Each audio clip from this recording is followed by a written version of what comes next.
બાપના આશીર્વાદ લેવાના એના પછી ઘરના દરવાજાના બારા એટલે ભગવાનના નમસ્કાર કરવાના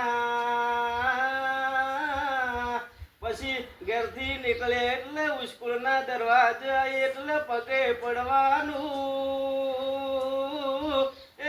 દરવાજે પગે પડો ને સ્કૂલના રૂમો બે હોય એટલે ગુરુના પગે પડવાનું તમે જીવનમાં આટલું કરો તો કોઈ દાડો પાછા પડો નહીં જગતમાં રાજ કરાવે તો તમારા માતા પિતાના આશીર્વાદ કરાવશે ચમકા વિદ્યા ભણેલી હોય તો કોમમાં આવશે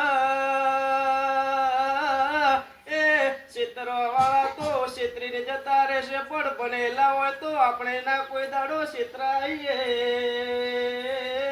જીતુભાઈ મારું કેવું સાચું છે